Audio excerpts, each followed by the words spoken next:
Hay noticia del profesor Steven Pinker. Ana, ¿de qué se trata? Pues Julio, tal parece que cada vez que hablamos conseguimos más vínculos con Jeffrey Epstein, y es que habría un vínculo entre Jeffrey Epstein y Steven Pinker. ¿Qué pasa? Después de que Jeffrey Epstein fuera acusado de delitos sexuales en el 2006, en ese primer acuerdo que muchas personas han criticado, su abogado, que también es pues de la Academia de Harvard, Alan Dershowitz, recurrió a la experiencia de uno de sus colegas, el señor Steven Pinker. Un documento de la defensa legal de Epstein muestra que Pinker intervino en el significado preciso de una ley federal sobre el uso del Internet para atraer a menores a la prostitución o a otros actos sexuales ilegales. Es decir, Steven Pinker habría apoyado una propuesta, una de las defensas que tenía el equipo de Jeffrey Epstein. Después de que esto ocurrió y después de que se supo todo el escándalo de Jeffrey Epstein, Pinker habló con el portal de BuzzFeed News y dijo que cuando ofreció esa opinión a Alan Dershowitz no estaba al tanto de los detalles del caso ni tampoco de quién era el cliente. Nos atiende a esta hora uno de los intelectuales más prestigiosos de los Estados Unidos, el profesor Steven Pinker. Él es un psicólogo experimental, científico y lingüista. Es profesor de la Universidad de Harvard y titular del Johnston Family Professorship. Esto es psicología, altísima psicología en Harvard. Sus libros son The Blanca Slate y The Better Angels of Our Nature. Lo primero que hay que hacer es, reconocer a nuestro equipo de producción en los Estados Unidos, poder conseguir en vivo y en directo al profesor Pinker, a quien, por favor, Ana, salúdelo con el mayor respeto y admiración. So, Mr. Steven Pinker, thank you so much for joining us today at W Radio. We are honored to have you in our show. Oh, gracias. Oh, fantastic. No, good Spanish, Professor Pinker? No, a little bit.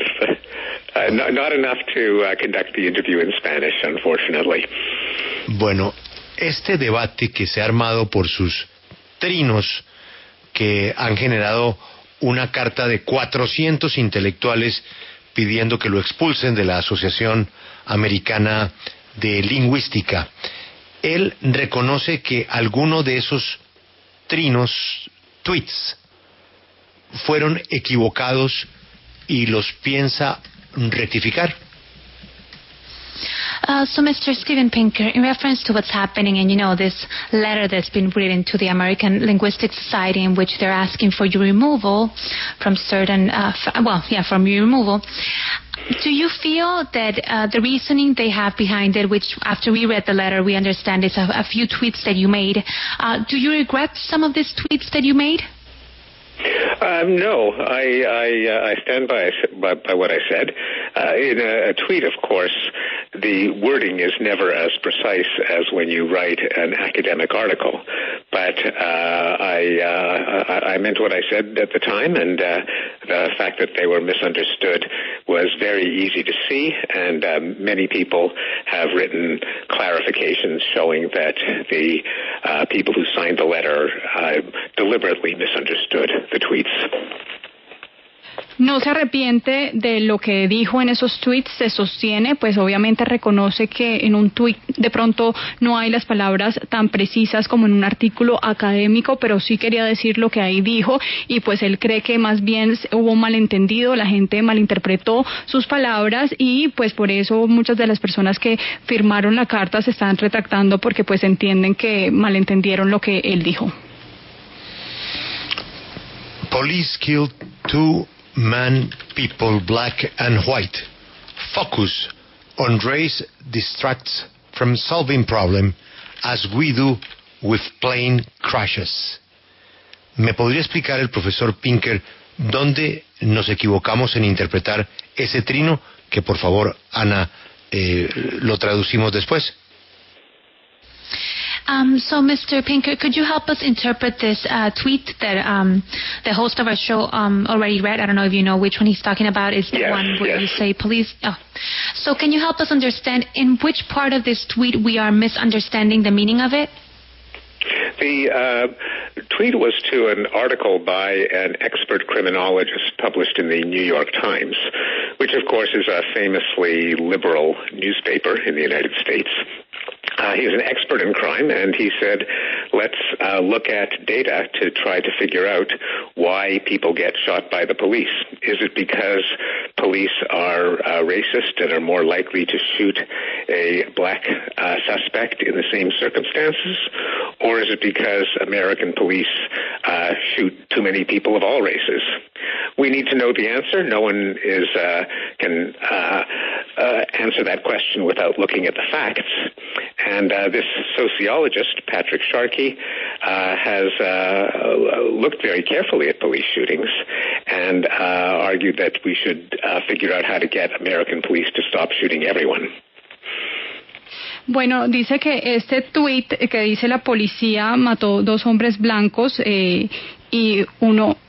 policía mató dos hombres blancos y tenemos que enfocarnos más en resolver el problema y no en por qué se estrelló el avión, algo así diría creo que el tuit. Y bueno, lo que él responde es que el tuit se basó en un experto del New York Times, en un criminólogo del New York Times, un experto en crimen, y dijo que miráramos los datos porque la gente, hay que mirar si la policía realmente mata a la gente negra o realmente dispara más a personas de todas las razas. Y dice que hay que responder esa pregunta porque hay un sociólogo que se llama Patrick Shark que ha mirado con cuidado este tema y pues simplemente se tiene que mirar si es realmente que la policía de los Estados Unidos está disparando a gente de todas las razas o a gente negra. Entonces a eso se refería con ese tuit. Evidentemente hay un problema con la brutalidad policial. Si es o no por raza es lo que usted discute, pero ¿qué piensa usted que podemos hacer para que esto cambie? So Mr. Pinker, it's a matter of fact that in the U.S. there's a problem with police brutality, and if it's a matter of race or not, it's perhaps the discussion here. But in your experience and with all that you've, expressed on this, what do you think this country can do to control? So, instead of being distracted about race, what do you think the country can do to actually control the shootings that involve police officers? One problem is that the United States has so many guns that when a police officer encounters someone, they never know whether that person is going to be armed. And so police are likely to shoot in what they think is self-defense. So certainly getting some of the guns off the street would help. But more important, since that can't be done instantaneously, police have to be trained in de-escalation, ways of getting people to calm down, put down their weapons, figure out ways to arrest them that don't involve shooting them. We have reason to believe this is possible because other countries have much, much lower rates of police shooting civilians. We should try to copy their training and procedures. Dice que el problema en los Estados Unidos es que hay personas con tantas armas que cuando la policía se enfrenta a alguien no saben cuándo le van a disparar, entonces muchas veces reaccionan en legítima defensa para protegerse. Entonces él cree que una solución puede ser quitar tantas armas de las calles, eso puede ayudar y pues él cree que pues no se puede hacer de manera instantánea, pero sí puede haber un desescalamiento para que pues la gente pueda quitar estas armas de la calle y que no se involucre en este tipo de disparos. Dice que hay países con otras tasas más bajas que lo han hecho, entonces se pueden copiar estos modelos para así poco a poco bajar el número de armas que hay en las calles. Yo quiero preguntarle al profesor por otra carta, la que se escribió en Harper's por un grupo muy importante y amplio y diverso de intelectuales, escritores, historiadores, en fin, hablando sobre el debate abierto y cómo consideran ellos que la posibilidad de debatir abiertamente hoy en el mundo está en peligro.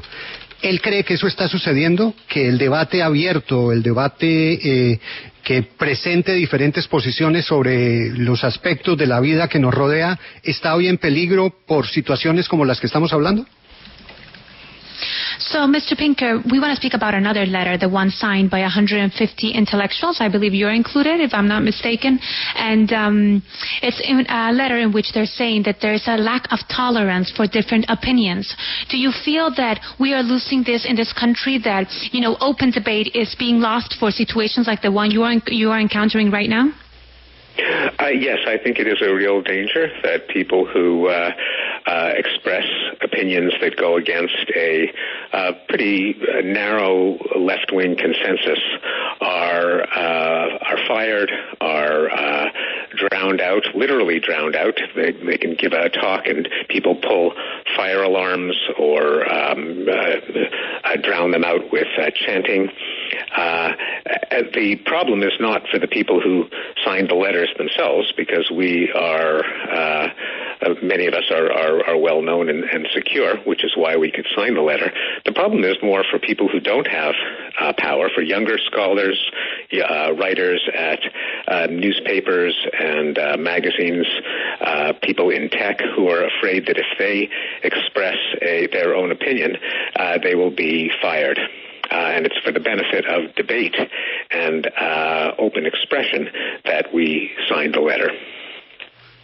Él cree que sí es un peligro que se empiece a atacar a la gente cuando tiene ciertas opiniones. Dice que, cierta gente, hay un consenso en la izquierda con ciertas opiniones y sí están despidiendo y presionando a las personas y atacándolas por los que dicen. Y el problema no es con los que firman la carta, porque él dice que son personas reconocidas, que tienen están protegidas de cierta manera. Entonces esta carta más bien fue para defender a aquellas personas que no tienen ese poder, como personas que trabajan en periódicos, en revistas, que creen que si pueden expresar su opinión van a ser despedidos. Entonces por eso se hizo la carta. Yo le quiero preguntar el factor de las redes sociales. ¿Qué tanto cree él que las redes sociales están afectando para que las personas tengan miedo a expresar sus opiniones? So, Mr. Pinker, narrating a bit about what you were saying, how younger people are, more scared of expressing their opinions, what factor is social media playing in this? Do you feel that all of these trolls that we see in social media are playing a huge factor in that this keeps on getting worse? I think it does play a role. We know that the rules of the game in any medium can determine the quality of the content. So in newspapers, there are editors, there are fact-checkers, there's a reputation for the newspaper to uphold. In Wikipedia, there are editors, there are people who check each other's work.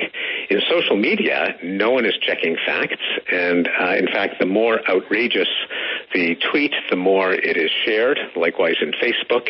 And so there is a reward for being emotional, for being provocative, and also a very, very easy ability to mob, to join in a large crowd, all of whom are denouncing a person at once.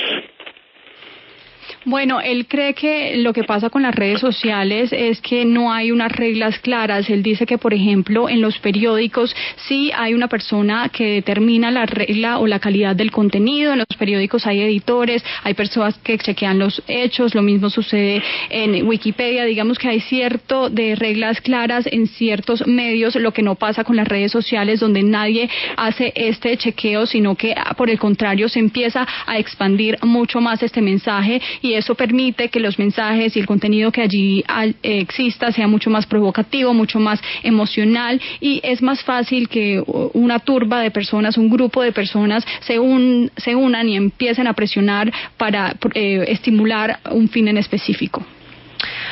Ana, yo quiero preguntarle por esas acusaciones que se le hace por conductas machistas. Él hace 15 años apoyó y defendió al entonces presidente de la Universidad de Harvard, quien había insinuado que el hecho de que hubiera menos mujeres ejerciendo el ámbito de las ciencias y las matemáticas podría deberse a diferencias congénitas. ¿Eso no le parece machista? Mr. Pinker, we want to speak about, some critics you've received in the past about you having comments that are, I don't know how you say this in English, but perhaps you know the word in Spanish, machistas,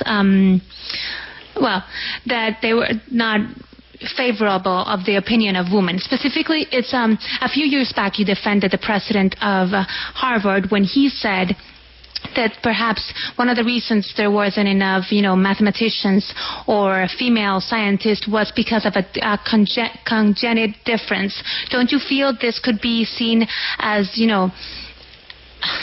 a horrible thing to say in reference to women? Well, what Larry Summers said was that there was greater variation in men in spatial ability. That is, more men at the high end, more men at the low end, and that's what the facts seem to be. This can be mistaken for the insane conclusion that there are no capable women, which is obviously false. It can be distorted into the idea that we should discriminate against women, which would be evil. But whatever the facts are about statistical distributions of abilities, which overlap a lot, we should recognize the facts. The facts cannot be sexist. The moral and political principle is that people should be treated fairly. But fairness is not the same as sameness. It's not essential that women be absolutely indistinguishable from men for there to be women's rights. And of course, in other cognitive abilities, women are on average superior to men. On average, women, for example, have greater verbal fluency and are better at solving verbal math problems. Bueno, él cree que lo que Larry Summers quiso decir es que estas variaciones que hay en hombres representan ciertas habilidades en las que tienen más capacidades, y eso lo dicen los hechos, eso lo dice una información equivocada, una información en específica, y estos hechos no pueden equivocarse. Dice que así como las mujeres tenemos habilidades cognitivas superiores, y está probado con hechos como en la forma como nos expresamos verbalmente, la forma como resolvemos problemas matemáticos verbalmente. Él dice que los hechos no pueden ser sexistas, no pueden ser machistas, y estos son simplemente estadísticas, son distribuciones estadísticas que están probadas, y pues una cosa es ser, digamos, justos de cierta manera, pero pues no quiere decir que no haya una diferencia entre hombres y mujeres que están probados por la ciencia. Mr. Pinker, we're sorry for abusing your time. We don't want to get you outside the field, but this morning we found an article from BuzzFeed from a year ago that speaks about you having helped lawyer Alan Dershowitz in the defense of Mr. Jeffrey Epstein back in 2006. Here they mentioned that you regretted this participation. You didn't know what you were doing, but could you explain to us a bit how was it that you ended up perhaps helping Jeffrey Epstein's defense back in 2006? Well, my colleague at the Harvard Law School, Alan Dershowitz, often asks me about the linguistic interpretation of laws.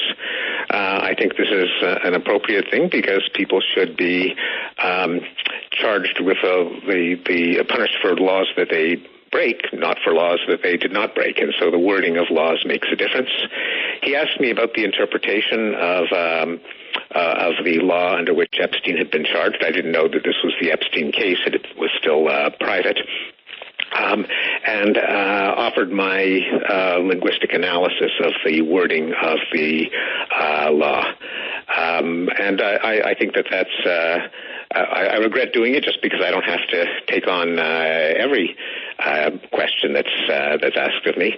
But I don't think it was a wrong thing to do because we do have a system of laws, and it's important to know what the laws say. Otherwise, people could be imprisoned for doing things that they had no way of knowing were against the law. Professor Pinker, what can you comment to us about the new book of President Santos? Oh, yes. Well, I'm one of the things I write about is the decline of war. There are far fewer wars than there were in past decades, far fewer people who are killed in war. And I was I co-authored an op-ed with President Santos at the time that he made the peace deal with the FARC guerrillas. It was historically significant because it brought an end to the last war in the Western Hemisphere and the last part of the Cold War.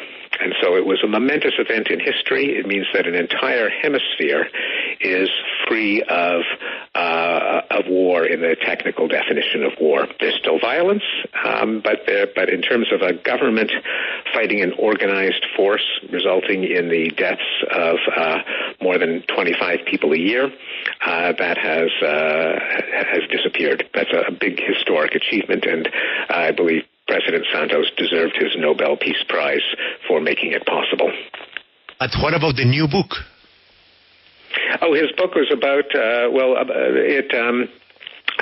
wrote a foreword to the book showing that it's part of an overall process of historical progress, that Colombia not only has signed the peace agreement, but it reduced its rate of violent crime. It has become far more affluent. It has reduced poverty, and it is part of a success story in the world as a whole that many people are not aware of, because whenever there's a disaster, it's in the newspaper. But if something improves by a few percentage points a year, like poverty going down, like crime going down, you don't read about it in the paper, and you might not know that it has taken place. My own book was about human progress, and President Santos wrote about the progress that Colombia has enjoyed. Yeah, that's the same thing is in your book. And also, you had an opinion about the relation between the conflict in Colombia and our mental health. Yes, well, there is one of the many tragedies of war is that even the people who aren't killed or injured can suffer trauma. My university friend Fabio Idrobo in Bogota is working just to set up to apply cognitive behavior therapy to treat the victims of trauma from the civil war in Colombia, of which there are hundreds of thousands, maybe millions. It is in order to heal the scars of war, we have to also deal with the people who've been traumatized. Ana, dé las gracias al profesor. Ojalá que pueda volver a Colombia, país que él conoce y que ha estudiado. Y la última pregunta, ¿va a renunciar a la asociación por el pedido de esta carta? So, Mr. Steven Pinker, thank you so much for being with us today. We hope you come back to Colombia. We know you've been several times in the country. And the final question, are you planning on quitting the Linguistic Association because of this call from the 400 people that signed that letter? Oh, no, the LSA has thousands of members, and they issued a statement repudiating the petition, and many well-known linguists have come to my defense and rejected it and have published replies. So the Linguistic Society has not surrendered to the demands of a few of its members. Professor Pinker, thank you very much. Have you a good weekend. Thank you, you too. Thank you for having me. Muchas gracias. Ahí está, pues el científico, profesor, intelectual que está en la mitad de una discusión muy propia de los últimos hechos de racismo en los Estados Unidos. No piensa renunciar a la asociación, dice que es la opinión de unas personas que son pocas comparada a los miles de afiliados que tiene esa asociación. Sobre varios temas hablamos con él, sobre el nuevo libro del presidente Santos, que me pareció entenderle está inspirado precisamente en un libro de él. También habló del proceso de paz. Grace, resumen ejecutivo.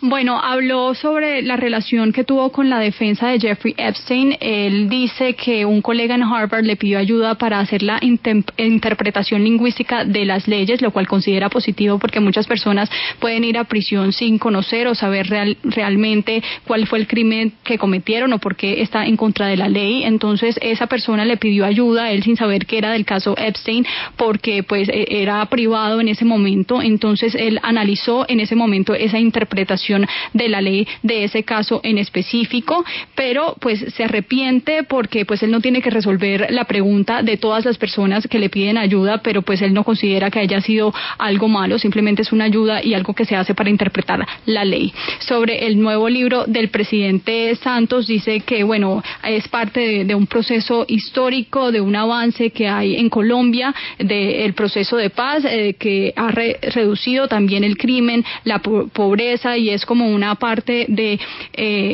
digamos, algo positivo de nuestra historia. Dice que las personas siempre están al tanto de lo negativo, pero cuando la pobreza baja, el crimen baja, no se registra con tanta frecuencia, no se lee en los periódicos y no sabe que esto está pasando. Entonces, sobre esto es el progreso en Colombia, que ha tenido este impacto, el proceso de paz, en esta reducción de estas cifras.